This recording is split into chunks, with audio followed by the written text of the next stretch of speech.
నా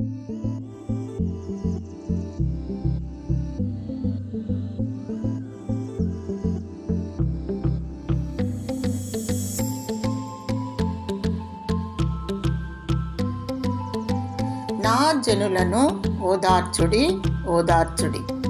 యెరూషలేముతో ప్రేమగా మాట్లాడుడి, ఆమె యుద్ధ కాలము సమాప్తమయ్యను. యెషయా 40వ అధ్యాయము 1-2 వచనములు. ఇది దేవుడు సెలవిచ్చిన మాట.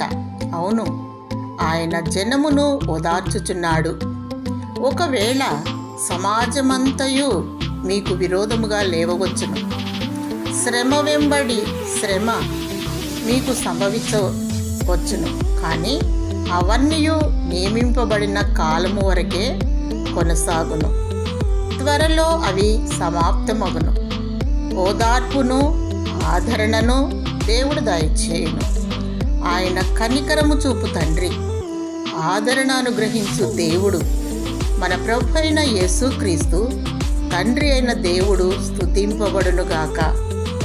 దేవుడు మిమ్మును ఏ ఆదరణతో ఆదరించుచున్నాడో ఆ ఆదరణ ఎట్టి శ్రమలో ఉన్న వారినైనను ఆదరించుటకు శక్తిమంతులగునట్లు ఆయన మా శ్రమ అంతటిలో మమ్మును ఆదరించుచున్నాడు.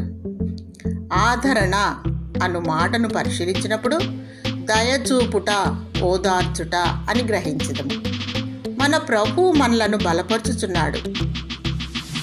రాజగు దావీదు దేవుని వలన ఓదార్చబడను. నా అంతరంగమందు విచారములు హెచ్చుగా, నీ గొప్ప ఆదరణ నా ప్రాణమునకు నెమ్మది కలుగు చేయుచున్నది. మానవ జీవితంలో విచారములు, దాని వలన అంతరంగ మానవుడు కృంగిన స్థితి, నెమ్మది కోల్పోయిన వారమై ఉండగా ప్రభువు తానే మన ప్రాణమునకు నెమ్మది కలుగు చేయుచున్నాడు. దేవుని బిడ్డ, దోషారోపణ చేయు మనస్సాక్షిని జయించు నిమిత్తము మీ తప్పిదములను ఒప్పుకొని ప్రార్థించు. జ్ఞాపకముంచుకో, అతిక్రమములను దాచిపెట్టువాడు వర్ధిల్లడు, వాటిని ఒప్పుకొని విడిచిపెట్టిన వాడు కనికరము పొందును.